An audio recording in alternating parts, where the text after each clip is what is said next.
बिस्मिल्लाहिर्रहमानिर्रहीम। मेरा YouTube channel Hashmi voice देखने वाले मेरे मुअज़्ज़िज़ सामीन व नाज़रीन को अस्सलामु अलैकुम वरहमतुल्लाहि वबरकातुहू। नाज़रीन किराम, आज की वीडियो जो हम देखने और सुनने जा रहे हैं इसका नाम है शकुंतला। ये एक हिंदू लड़की की बड़ी ही इबरतनाक और दिलचस्प कहानी है। इसको आखिर तक सुनिएगा।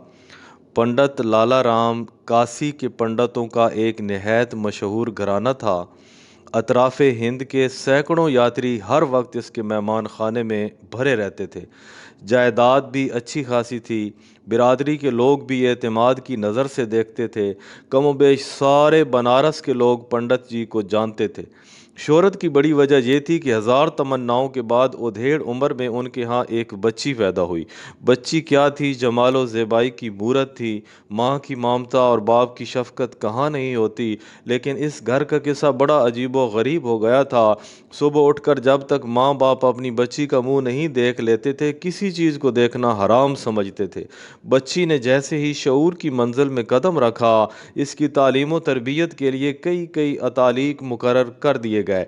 कामत और रुख की दिलकशी के साथ साथ अक्ल व ज़ियानत भी इसे गज़ब की मिली थी। 14 बरस की उम्र तक पहुँचते पहुँचते वो इल्म व हुनर में यकताए रोज़गार हो गई। हुस्न की शोहरत के साथ साथ अब इसके इल्मो कमाल की चांदनी दूर दूर तक फैल गई थी। सुबह के तड़के जब वो गंगा स्नान करने के लिए निकलती थी तो राह गुज़र में सैकड़ों परवाने अपनी आंखें बिछाए खड़े रहते थे। हया और पारसाई की वो एक मुजस्समा थी। घर से निकलते वक्त पलकों की जो चिलमन गिरती थी तो वो घर ही वापस आकर ऊपर उठती थी। घाट या रास्ते पर कभी नज़र उठाकर इसने किसी को नहीं देखा था। साल में एक बार वो हनुमान मंदिर में पूजा के लिए जाती थी। यही वजह थी कि पूजा के मौके पर वहाँ तिल रखने की जगह नहीं रहती थी। दूर दूर से नादीदा उशाक इसके खराम नाज का मैशर देखने के लिए मंदिर के आसपास पुजारी के भेस में वहाँ जमा हो जाते थे। मिथिला, अयोध्या और हिंदुस्तान के तमाम बड़े बड़े शहरों से पैगाम निकाह का तांता बंधा रहता था। लेकिन माँ नहीं चाहती थी कि इसकी लाडली बेटी एक लम्हे के लिए भी इसकी पलकों की छांव से ओझल हो। वो कोई ऐसा बर तलाश करती थी जो सारी खूबियों से आरास्ता होने के साथ साथ घर दामाद बनने के लिए भी तैयार हो। इसलिए जितने भी रिश्ते आते थे उन्हें मुस्तरद कर दिया जाता था। माँ बाप प्यार से अपनी बेटी को शकुंतला कहते थे। बड़े होने पर यही नाम सब की ज़बान पर जारी हो गया। अब शकुंतला का नाम घर ही के लोगों की ज़बान पर नहीं था। दूर दूर तक शकुंतला के नाम की शोहरत पहुँच गई थी। ठीक उन्हीं दिनों में हज़रत औरंगज़ेब आलमगीर की हुकूमत की तरफ से इब्राहिम ख़ान नामी एक शख्स बनारस का कोतवाल मुकर्रर होकर आया था। अभी इसे आए हुए चंद ही रोज़ हुए थे कि सारे बनारस में इसके खिलाफ दहशत फैल गई थी। कहते हैं कि वो एक नहायत जालिम और अय्याश शख्स था। इतने दबदबे से रहता था कि कोई इसके खिलाफ पर नहीं मार सकता था। इसकी हौलनाक निगाहों की जद से किसी नौशगुफ्ता कली का बच निकलना बहुत मुश्किल था। इसके जासूस गली गली चिलमनों के पीछे महकती जुल्फों का सुराग लगाते फिरते। एक दिन जासूसों ने फातिहाना अंदाज में कोतवाल को ये इतला बाहम पहुंचाई, हुजूर नाहक परेशान है। अपने वक्त का सबसे चमकता हुआ हीरा तो इसी बनारस में मौजूद है। लोग कहते हैं कि पंडित लाला राम की बेटी शकुंतला इस कमल का फूल है जो सारे झील में एक ही खिलता है। शहर का बहुत बड़ा हिस्सा इसके काकल और रुख का असीर हो चुका है। सुबह से शाम तक न जाने कितने घायल इसकी गली का चक्कर काटते हैं और इस दीवार से अपनी आंखें सींक कर चले जाते हैं। वो चलती है तो कदमों की आहट से क़यामत जाग उठती है। इसकी खुमार आलूद आंखों में जैसे मैखाना तैरता रहता है। कभी वो अपनी जुल्फ़ें बखेर देती है तो हर तरफ काली घटाओं का मौसम उमड़ने लगता है। इसका एक तबस्सुम न जाने कितने नासूरों का इलाज है। इसके रुपैले बदन की रंगत इतनी निखरी हुई है जैसे किसी ने चांदनी का गाजा मल दिया हो। ये सुनकर कोतवाल के मुंह में पानी आ गया। हिर्स व हवस का शैतान इसकी आंखों में नाचने लगा। इसकी फितरत की दरिंदगी अब बरहना होती जा रही थी। एक बदमस्त शराबी की तरह महकते हुए अंदाज में कहा, तुम इसके घर का सही सही पता मालूम करके आओ। और ये भी खबर लेकर आओ कि वो अपने घर से बाहर कब निकलती है। दूसरे दिन जासूसों ने सारी तफसीलात मालूम करके कोतवाल को ये इतला दी, काशी के फलां मोहल्ले में बिल्कुल लबे दरिया इसका घर है। बिल्कुल सुबह सवेरे वो गंगा स्नान करने के लिए अपने घर से बाहर निकलती है। रात और दिन में इसके घर से निकलने का बस यही वक्त है। आज कई दिन से पंडित लाला राम का चेहरा उतरा हुआ था, आंखों की नींद भी उड़ गई थी, खाना पीना भी छूट गया था। बीवी अलग परेशान थी, शकुंतला अलग मुतफक्किर थी। सही वजह किसी को न बताते थे, बहुत पूछने पर बस ये कहकर खामोश हो जाते थे कि तबीयत अच्छी नहीं है। बीमारी की अलामत भी कहीं से जाहिर नहीं होती थी कि ये बहाना छुप सके। बिल आखिर एक दिन माँ बेटी दोनों बज़िद हो गईं कि आप अपनी परेशानी की सही सही वजह बताइए, किसने आपको क्या कुछ कहा है, किस फिक्र में आप शब व रोज़ गलतान रहते हैं। बहुत देर तक तो पंडित ने जब्त करने की कोशिश की। जब गम का दबाव काबू से बाहर हो गया तो फूट फूट कर रोने लगा। माँ बेटी भी अपने तईं जब्त ना कर सकी, बेख्तियार इनकी आंखों से भी आंसू जारी हो गए। बड़ी मुश्किल से पंडित ने अपने दिल पर काबू हासिल की और तबीयत थम जाने के बाद असल वाक़या बयान शुरू कर दिया। यहाँ के कोतवाल के मुतल्लिक हवस परस्ती और अयाश मजाजी की जो दास्तानें शहर में मशहूर हैं वो तुम भी जानती हो। अब बहू बेटी की आबरू इसके हिरसो आज की दरिंदगी से महफूज नहीं है। जब तक कि वो इफ़्फ़त वस्मत का कोई ताज़ा खून नहीं कर लेता, इसकी रात चैन से नहीं कटती। आज तक हमारे बनारस में कोई ऐसा बदतीनत, शकीउल कलब और बदमस्त फरमा रवा नहीं आया था। आह, कितनी मजलूम रूहें आज इसके ज़ख्मों की टीस से बेचैन हैं, किसी को क्या मालूम। अभी यहीं तक बात पहुंची थी कि वो फिर फूट पड़ा और फिर रोते रोते इसकी हिचकियां बंद गईं। माँ बेटी पर एक सख्ते की कैफियत तारी थी। वो सख्त हैरान थी कि आखिर माजरा क्या है, किसी सदमे ने इस तरह घायल कर दिया है। थोड़ी देर के बाद जब कुछ सुकून हुआ तो फिर उसने सिलसिला बयान का आगाज़ किया। आज छठा दिन है कि इसके दो सिपाही बंगले पर आए थे। उन्होंने इतला दी है कि कोतवाल साहब ने आपको बुलाया है। ये खबर पाकर मेरा कलेजा सूख गया, इसलिए कि उस संग दिल की सरिश से वाकिफ़ हूँ। बहरहाल उसकी हुकूमत है। चारों नाचार मुझे जाना पड़ा। लरजते कांपते जब मैं उसके सामने पहुँचा तो उसने अपनी खड़ी खड़ी मूँछों पर हाथ फेरते हुए मुझे एक तख्त पर बैठने का इशारा किया। इसके सिपाही झटपट गए तो इसने मुझे मुखातब करते हुए कहा, मुझे खबर है कि शकुंतला नाम की तुम्हारी बेटी है। वो उम्र के इस हिस्से में दाखिल हो गई है कि जब कि किसी के घर की जीनत बने। मैं तुम्हें हुक्म देता हूँ कि उसकी डोली से जाकर मेरे दरवाजे पर पहुँचा दो। पंडित ने सिलसिला बयान जारी रखते हुए कहा कि इसकी ये बात सुनकर मैं बेख्तियार रोने लगा। बार बार मुझे अपने ख़ानदान का नमूस याद आ रहा था। बार बार मैं सोचता था कि आबरू सबसे ज़्यादा कीमती चीज़ होती है, इसके लुट जाने के बाद अब मेरे पास रह क्या जाएगा। रोते रोते मेरा हाल बुरा हो गया, मगर उस जालिम को ज़रा तरस ना आया। मुझे उसी हालत इज़्तिराब में वो छोड़कर उठा और कहता हुआ चला गया, एक हफ्ते की मोहलत तुम्हें देता हूँ। अगर इस मुद्दत में शकुंतला की डोली मेरे दरवाजे पर नहीं लगी तो याद रखना, मैं अपने सिपाही भेजकर उसे अपने यहाँ उठवा मंगवाऊंगा। कान खोल कर सुन लो कि बनारस के सबसे बड़े हुक्मरान की ज़बान के अल्फाज हैं, कमान से निकला हुआ तीर वापस लौट सकता है मगर मेरी ज़बान के ये अल्फाज वापस नहीं लौट सकते। कहानी के आखिरी हिस्से में पहुंचते पहुंचते पंडित का हाल काबू से बाहर हो गया। अब उस गिरिया मातम में माँ बेटी भी पूरी तरह शरीक हो गईं। औरत का दिल यूं ही नाजुक होता है और वो भी माँ की ममता गंगा की लहरों की तरह तूफान का एक तलातुम बरपा हो गया। माँ का दिल इस वहशतनाक सदमे की ताब ना लग सका। वो फरते गम से बेहोश हो गई। शकुंतला अपनी माँ की ये हालत देखकर पागल हो गई। जल्दी से उठकर मुंह पर पानी का छींटा मारना शुरू कर दिया। कुछ देर के बाद माँ को होश आ गया। पंडित की आंखों का आंसू अभी जज़ब नहीं हुआ था कि उसने फिर भराई हुई आवाज़ में कहा, एक दिन की मोहलत बाकी रह गई है, जितना रोना है रो लो।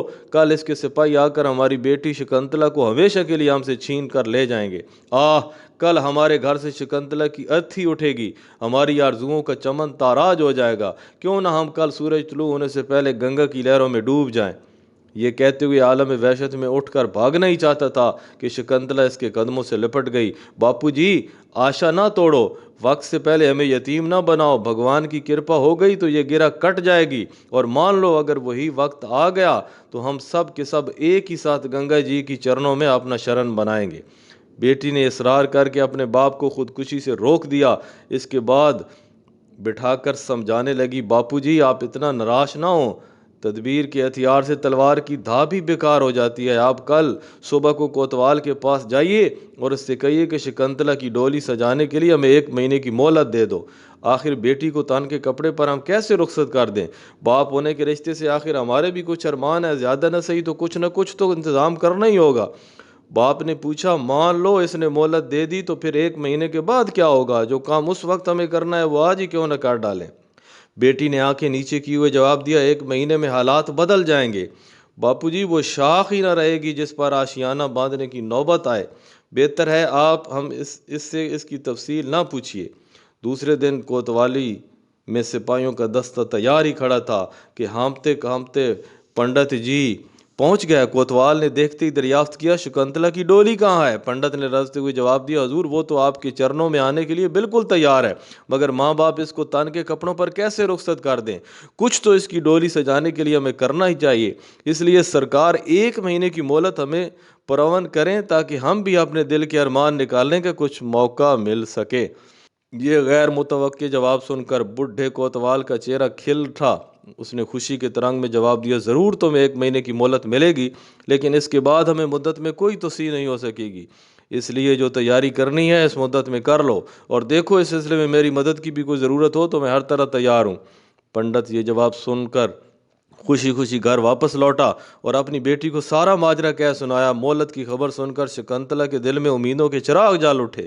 اسے اپنے تئیں اس مصیبت سے نجات پانے کے لیے کافی موقع مل گیا۔ ویسے باپ کے دل کا بوجھ بھی کچھ ہلکا ہو گیا تھا کہ وقتی طور پر ایک بلا ٹل گئی ہے۔ دوسرے دن شکنتلا نے اپنے باپ سے کہا، پتا جی، مغل شہزادے جس طرح کا لباس پہنتے ہیں بالکل ہو بہو اسی طرح میرے لیے بھی 2 جوڑے تیار کرا دیجئے۔ چوڑی دار پاجامہ، انگرکھا نما کبا، کمر میں زریں پٹکا اور کمخاب کا سفید امامہ۔ باپ نے 1-2 روز میں شکنتلا کی یہ فرمائش پوری کر دی، لیکن باپ سخت حیران تھا کہ آخر مردوں کا پیرہن لے کر وہ کیا کرے گی۔ بیٹی نے تفصیل پوچھنے سے چونکہ منع کر دیا تھا، اس لیے اس کی زبان کچھ دریافت کرنے کے لیے کھل نہیں رہی تھی۔ سارا سامان مکمل ہو چکنے کے بعد اس نے تیسرے دن رات کے وقت اپنے ماں باپ کو فیصلہ کن انداز میں کہا، اب میں آج رات کے کسی حصے میں اپنی مہم پر روانہ ہو رہی ہوں، ٹھیک 1 مہینے سے 2 دن پہلے واپس آ جاؤں گی۔ اس درمیان میں آپ لوگوں کی کسی قسم کی چنتا نہ کریں، میں جہاں بھی رہوں گی محفوظ رہوں گی۔ میری گمشدگی کا یہ راز بھی کسی پر زہر نہ ہونے دیا جائے۔ مجھے پورا وشواس ہے کہ میرا یہ سفر ضائع نہیں جائے گا۔ اتنا کہہ کر اس نے اپنے ماں باپ کے پاؤں چھوئے اور اپنی خوابگاہ میں چلی گئی۔ رات کے پچھلے پہر اس نے چوپال سے اپنا سدھایا ہوا تیز رفتار گھوڑا کھولا، سفر کے لوازمات سے آراستہ کیا اور اس پر بیٹھ کر ایک طرف روانہ ہو گئی۔ آج جمعہ کا دن تھا۔ بھارت کی راجدھانی دہلی میں عید کی طرح سے چہل پہل مچی ہوئی تھی۔ گلی گلی سے علماء و مشائخ کی پالکیوں کے جلوس جامع مسجد دہلی کی طرف روانہ ہو رہے تھے۔ علم و تقدس اور طہارت و عرفان کے نورانی چہرے ستاروں کی طرح جامع مسجد کے فرش پر بکھر گئے تھے۔ لال قلعہ دہلی کے گنگورے سے پہلی توپ سر ہوتے ہی زرعی پوشاک میں نقیبوں کے دستے باہر نکل آئے اور شاہی گیٹ سے جامع مسجد کے زینے تک 2 رویہ صف باندھ کر کھڑے ہو گئے۔ شاہانہ کروفر کے ساتھ صاحب کراں شہنشاہ ہندوستان سلطان اورنگزیب عالمگیر کی سواری محل سرائے خاص سے نکل چکی تھی۔ آگے آگے کلگیاں لگائے ننگی تلواریں لیے ہوئے مصاحبین کا دستہ چل رہا تھا۔ شاہی سواری جدھر سے گزری مبارک سلامت کی دعاؤں سے فضا گونج اٹھی۔ جامع مسجد کے پہلے زینے پر قدم رکھتے ہی سلطان اورنگزیب عالمگیر کی پیشانی خم ہو گئی۔ یہ بندگی کا پہلا خراج تھا جو دربار خداوندی میں پیش کیا گیا۔ اب خطبے کی اذان ہوئی اور خطیب نے ممبر پر کھڑے ہو کر خطبہ شروع کیا۔ عرفاء و عشاق کی ہجوم میں جمعہ کی نماز دوگانہ ختم ہوئی۔ سنت ادا کرنے کے بعد لوگ مسجد سے باہر نکلے۔ تھوڑی دیر کے بعد شور بلند ہوا کہ سلطان اورنگزیب عالمگیر سنتوں سے فارغ ہو کر باہر تشریف لا رہے ہیں۔ جامع مسجد کے زینوں پر ملک کے طول و عرض سے آئے ہوئے فریادی اپنی اپنی عرضی لیے کھڑے تھے۔ سلطان جو ہی دروازے سے باہر نکلے، مملکت کے رائز نویس قلمدان لیے دائیں بائیں کھڑے ہو گئے۔ ایک فریادی نے آگے بڑھ کر سلطان کی خدمت میں اپنی عرضی پیش کی۔ اس پر حکم صادر ہوا۔ عرضی نویس نے قلم بند کر لیا، پھر آگے بڑھے، پھر عرضی پیش ہوئی، حکم صادر ہوا اور قلم بند کر لیا گیا۔ یہ سلسلہ مسجد کے آخری زینے تک چلتا رہا، یہاں تک کہ سب سے آخر میں ایک نہایت خوبصورت شہزادہ سر پر کمخاب کی دستار لپیٹے ہوئے کھڑا تھا۔ جیسے ہی سلطان اس کے قریب پہنچے، وہ اپنی عرضی لیے آگے بڑھا۔ سلطان نے جو ہی اس کی طرف نگاہ اٹھائی، بار حیا سے اس کی پلکیں جھک گئیں۔ ایک روشن ضمیر بادشاہ کی حقیقت تک پہنچنے میں ایک لمحے کی تاخیر نہیں ہوئی۔ نقیب کو حکم دیا، اس نوجوان کو دیوان خاص میں میرے سامنے پیش کیا جائے۔ شہنشاہ کی سواری آگے بڑھی اور نقیبوں کے ہمراہ وہ نوجوان قلعہ معلیٰ کی طرف چل پڑا۔ غازی محی الدین اورنگزیب عالمگیر جیسے ہی اپنے دیوان خاص میں تخت شاہی پر فروکش ہوئے، نقیب نے اس نوجوان کو فوراً پیش کیا۔ سلطان نے اپنی نظر نیچی کرتے ہوئے حکم صادر فرمایا، دربار فوراً خالی کر دیا جائے۔ جب سارا دربار خالی ہو گیا تو سلطان نے اپنا شاہی دوشالہ نوجوان کی طرف بڑھاتے ہوئے کہا، بیٹی لو دستار اتار کر یہ چادر اوڑھ لو۔ ایک عورت کو اجنبی مردوں کے سامنے بے نقاب نہیں رہنا چاہیے۔ یہ الفاظ سن کر نوجوان پر سکتے کی حالت طاری ہو گئی۔ پھر سلطان نے کہا، اپنی نسوانیت کا راز مت چھپاؤ، میں تمہاری فریاد ہی سننے کے لیے یہاں بیٹھا ہوں۔ بات اب ضبط سے باہر ہو گئی تھی۔ وہ پھوٹ پھوٹ کر رونے لگی، سر کو چادر کے اندر چھپاتے ہوئے بڑی مشکل سے یہ الفاظ اس کے منہ سے نکل سکے، دیالو مہاراج، میں اس وقت خوشی سے پھولے نہیں سما رہی ہوں کہ اس وقت جہاں پناہ نے مجھے بیٹی کہہ کر مخاطب کیا ہے، لیکن شاید آپ کو معلوم نہیں کہ میں ایک برہمن ذات کی لڑکی ہوں۔ سلطان نے جواب دیا، جب تو اور بھی تمہاری دلجوئی میرے لیے ضروری ہو گئی، تاکہ یہ بھید تم پر کھل جائے کہ اسلام اپنے فرما رواؤں کو کتنا فراخ دل بنا دیتا ہے، اور جن قوموں کا وہ ذمہ لے لیتے ہیں ان کے ساتھ ان کا سلوک کتنا حیرت انگیز اور روح پرور ہوتا ہے۔ اس لیے یہ جاننے کے بعد بھی کہ تم ایک برہمن زادی ہو، میرا جذبہ شفقت پھر تمہیں بیٹی کے ساتھ مخاطب کرتا ہے۔ شکنتلا یہ جواب سن کر حیرت و مسرت کے اتھاہ سمندر میں ڈوب گئی۔ سلطان کا اشارہ پا کر اس نے اپنی دردناک سرگزشت کو سنانا شروع کر دیا۔ سماعت کے دوران سلطان کا حال قابل دید تھا۔ ایک رنگ آتا تھا، ایک رنگ جاتا تھا، کبھی پلکیں بھیگ جاتی، کبھی فرط غم سے چہرہ سرخ ہو جاتا۔ اسی عالم اضطراب میں کہانی تمام ہوئی۔ جب وہ اپنا بیان ختم کر چکی تو سلطان نے اپنا حکم سنایا، 1 مہینے کی مہلت میں اب چند ہی دن باقی رہ گئے ہیں، تم فوراً اپنے مستقر یعنی اپنے گھر پر واپس لوٹ جاؤ اور اپنے والدین سے کہہ دو کہ وہ فوراً تمہارے ڈولے کا انتظام کریں۔ یہ حکم سن کر شکنتلا کے سارے ارمانوں کا خون ہو گیا، اس کے پاؤں کے نیچے سے زمین نکل گئی۔ وہ چادر کے کونے میں اپنی آنکھوں کے آنسو جذب کرتے ہوئے الٹے پاؤں واپس ہو گئی۔ نقیبوں کا ہجوم دیوان خاص کے باہر کھڑا تھا، ہاتھوں ہاتھ اسے قلعہ معلیٰ تک پہنچا دیا۔ سیدھے وہ سرائے پہنچی، اپنا گھوڑا لیا اور بنارس کی طرف روانہ ہو گئی۔ راستے بھر ناکامی کی چوٹ اسے ستاتی رہی۔ بار بار وہ یہی سوچتی تھی کہ بادشاہ نے اس کے ساتھ انصاف نہیں کیا۔ پھر کبھی خیال آتا کہ بادشاہ کے منہ سے بیٹی کا خطاب معمولی چیز نہیں ہے، وہ ضرور اس کا حق ادا کرے گا۔ ناظرین کرام، یہ خوبصورت کہانی جاری ہے، اس کا اینڈ ضرور سنیے گا، بہت ہی عبرتناک اور دلچسپ کہانی ہے۔ ہاں، ابھی تک اگر آپ نے ہمارے یوٹیوب چینل ہاشمی وائس کو سبسکرائب نہیں کیا تو اس کو فوراً سبسکرائب بھی کر لیں اور بیل آئیکن کے بٹن کو بھی دبا لیں تاکہ اس طرح کی خوبصورت کہانیاں اور سچی کہانیاں آپ تک بر وقت پہنچ سکیں۔ ماں باپ نہایت بے تابی کے ساتھ اس کا انتظار کر رہے تھے۔ جیسے ہی اس کے گھوڑے کی ٹاپ کی آواز کانوں میں آئی، ماں خوشی سے چیخ اٹھی۔ شکنتلا آ گئی۔ بیٹی کو بخیر و عافیت دیکھ کر ماں باپ کی خوشی کی کوئی انتہا نہیں تھی۔ انہیں یقین تھا کہ شکنتلا کا یہ گمنام سفر کچھ نہ کچھ ضرور رنگ لائے گا۔ رات کے وقت ماں نے شکنتلا کے سر پر ہاتھ پھیرتے ہوئے دریافت کیا، بیٹی تو اتنے دن تک کہاں تھی؟ اب تو بتا دے کہ مہم سر انجام دے کر لوٹی ہے۔ مدت مقررہ میں اب 2 ہی روز کا وقفہ رہ گیا ہے، معلوم نہیں ہم لوگوں کا کیا انجام ہوگا۔ ماں کی آواز میں اتنی دردناک مایوسی تھی کہ شکنتلا کا دل بھر آیا۔ ناکامی کی چوٹ ابھر آئی، بے اختیار ہونے لگی۔ ماں نے فرط محبت میں بیٹی کو سینے سے لگا لیا۔ تھوڑی دیر بعد شکنتلا نے ٹھنڈی آہ بھرتے ہوئے کہا، ماں میں دہلی گئی تھی، شہنشاہ اورنگزیب عالمگیر کے حضور میں اپنی فریاد پیش کر کے آئی ہوں، لیکن افسوس کہ وہاں بھی میری فریاد رہ گئی۔ انہوں نے حکم دیا ہے کہ ڈولہ سجا کر کوتوال کے دروازے تک پہنچا دیا جائے۔ میں اس حکم کی تعمیل ضرور کروں گی، چاہے میری جان چلی جائے، کیونکہ شہنشاہ نے مجھے بیٹی کہا ہے۔ ایک برہمن زادی اپنے باپو کا حکم نہیں ٹال سکتی۔ شکنتلا کی یہ بات ابھی ختم بھی نہیں ہو پائی تھی کہ پھر گھر میں کورام مچ گیا۔ माँ बाप ने लाख समझाया मगर वो अपनी जिद पर अड़ी रही। तीसरे दिन सिपाहियों की हिफाजत में शकुंतला का डोला तैयार किया गया। दिन दहाड़े गशी पर गशी आने लगी। सारे मोहल्ले पर कोतवाल के मजालिम की एक भयानक दहशत तारी हो गई।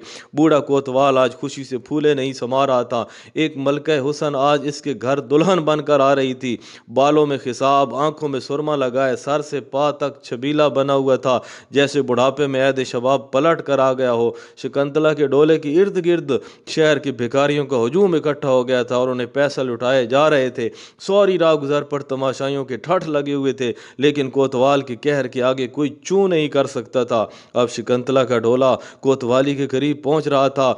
एक सिपाही ने दौड़कर कोतवाल को इत्तला दी, सरकार डोला अब बहुत करीब आ गया है, बस चंद कदम के फासले पर है। कोतवाल ने अपनी खड़ी मूछों पर हाथ फेरते हुए कहा, डोला इस वक्त दरवाजे पर ना लगाया जाए जब तक मैं अपने हाथों से खैरात न तकसीम कर लूं। अब डोला दरवाजे के करीब पहुंच चुका था। कोतवाल शाहाना तुझ को एहतशाम के साथ बाहर निकला और अपने दोनों हाथों से बेदरेक पैसे लौटाने लगा।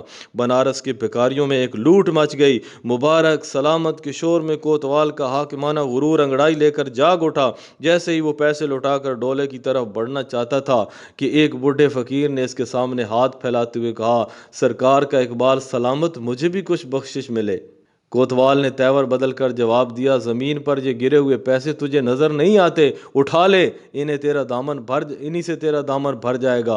बूढ़े ने फिर खुशामद करते हुए इसरार किया, नहीं सरकार, जमीन के गिरे हुए पैसे मैं नहीं लूंगा, मैं तो ये अरमान लेकर आया हूं कि सरकार ही के मुबारक हाथों से कुछ खैरात लूंगा। बूढ़े के पैहम इसरार से मजबूर होकर कोतवाल ने झंझलाते हुए कहा, अच्छा नहीं मानता ना, तो ले। ये कहते हुए यूं ही उसने पैसे देने के लिए हाथ बढ़ाए, बुढ़े फकीर ने अपना मैला कुचैला लिबास उतार कर फेंक दिया। अब जो नजर उठी तो सामने शहनशाह औरंगजेब आलमगीर खड़े थे। कोतवाल खौफ से कांपने लगा। दहशत के मारे सारे जिस्म का खून सूख गया, चेहरे पर स्याही छा गई। बुत की तरह बेहिस्सो हरकत खड़ा था कि गुस्से से कांपते हुए शहनशाह ने कहा, क्यों बे नंगे इस्लाम, इसी करतूत के लिए तुझे बनारस भेजा गया था। दिन दिहाड़े मेरी रियाया का खून करते हुए तुझे जरा भी शर्म नहीं आई। एक हौलनाक कहर और जुल्म का ये तमाशा रचाते हुए तुझे इसका भी ख्याल नहीं आया कि हक के मुकाबले में औरंगजेब आलमगीर की तलवार अपने और बेगाने का कोई इम्तियाज रवा नहीं रखती। क्या तुझे ये भी मालूम न था कि ये सारा हिंदुस्तान इस्लाम की पनाह में है। यहाँ की अकवाम की इज्जत व आबरू और जानो माल का तहफ़्फ़ुज़ एक मुसलमान का सबसे मुक़द्दस फरीज़ा है। फरते गजब से शहनशाह औरंगजेब आलमगीर का चेहरा सुरख हो गया था, आंखों से चिंगारी फूट रही थी और कोतवाल का खून सूखता जा रहा था। इसी दरमियान में दिल्ली से चला हुआ फौजी दस्ता भी आ मौजूद हुआ। कोतवाल की तरफ इशारा करके शहनशाह ने सिपह सलार को हुक्म दिया, इस सिपहकार को फौरन कैफर किरदार तक पहुँचाओ ताकि दूसरों के लिए इसका अंजाम तमाशा इबरत हो। इसके दोनों पांव अलग अलग दो खूनखार हाथियों की टांगों से बांध दिए जाएं और पूरी कुव्वत के साथ हाथियों को मुख्तलिफ सिमत में दौड़ाया जाए। यहाँ की ज़मीन इस बेदबख्त के रेजे रेजे ज़मीन पर बिखर जाएं। शहनशाह के हुक्म की तामील के लिए फ़ौजी दस्ता फ़ौरन हरकत में आ गया। सारा बनारस शहनशाह औरंगज़ेब आलमगीर के आवाज़े रहमो इंसाफ से गूंज रहा था। शहनशाह की दानिशवरी, रियाया नवाजी और बेलाग कुव्वत फ़ैसला पर हर शख्स मबहूत होकर रह गया था। शकुंतला का डोला फतह की मुसरतों में डोलता हुआ अपने घर की तरफ जा रहा था। बिजली की तरह शहनशाह औरंगजेब आलमगीर के फैसले की खबर सारे शहर में फैल गई। वाक़या की इतला पाते ही शकुंतला के माँ बाप खुशी से पागल हो गए। शकुंतला अपने घर जैसे ही पहुंची, शहनशाह अपनी बेटी के घर तशरीफ़ लाए और फरमाया, प्यास की शिद्दत से बेताब हूँ, सबसे पहले मुझे पानी पिलाया जाए। मैं इस दिन से प्यासा हूँ जिस दिन शकुंतला ने मेरे हुजूर में अपनी फरियाद पेश की। इसी दिन मैंने अपने खुदा से अहद कर लिया था कि जब तक मैं एक मजलूम बरहमन लड़की को इसका इंसाफ नहीं दे लूँगा, अपने हलक के नीचे पानी का एक कतरा नहीं उतारूंगा। शकुंतला ने दोशाले से अपना मुंह छुपाते हुए कहा, भारत के स्वामी, मुझे पूरा विश्वास था कि जिसे आपने अपनी बेटी कहा है उसकी लजा बचाने ज़रूर आओगे। अपनी महबूब राया के साथ ये अन्याय तुमने हरगिज़ देखा ना देखा जाएगा, इसलिए मैंने अपनी ज़मीन में एक चबूतरा पहले ही बना दिया था ताकि हमारे शहनशाह को नमाज पढ़ने के लिए कोई जगह तलाश ना करनी पड़े। इसी चबूतरे पर पानी और भोजन का भी इंतज़ाम है। हज़रत औरंगज़ेब आलमगीर ने पहले वज़ू करके शुक्राने की 2 रकात नमाज अदा की। इसके बाद कुछ खाना तनावल फरमाया और पानी के चंद घूंट पीकर जो ही वापस होना चाहते थे कि पंडित लाला राम हाथ जोड़कर खड़े हो गए। जहाँ पनाह, जिस भूमि को आपने अपने सजदों से पत्थर बना दिया है, अब हम इसे किसी दूसरे काम में इस्तेमाल नहीं कर सकते, इसलिए हम अपने दिल की अथाह गहराई से इस ज़मीन को मस्जिद के लिए वक्फ करते हैं। शहनशाह ने इस ऐलान का शुक्रिया अदा करते हुए एक तांबे के पत्थर पर यह तहरीर लिख दे दी कि इस मस्जिद के मुतवल्ली हमेशा इसी ख़ानदान के लोग रहेंगे। चुनांचे वो मस्जिद आज भी गंगा के किनारे खड़ी है और इसका नाम धरेरा की मस्जिद है। सैयदुल उलमा हज़रत मौलाना सैयद शाह आले मुस्तफ़ा साहब दामद बरकातुहुल आलिया ने तांबे के पत्थर पर हज़रत औरंगज़ेब का वो तारीख़ी दस्तावेज़ बचश्मे खुद मुलाहज़ा फरमाया है। आज भी इसी ख़ानदान का शख्स इस मस्जिद का मुतवल्ली है।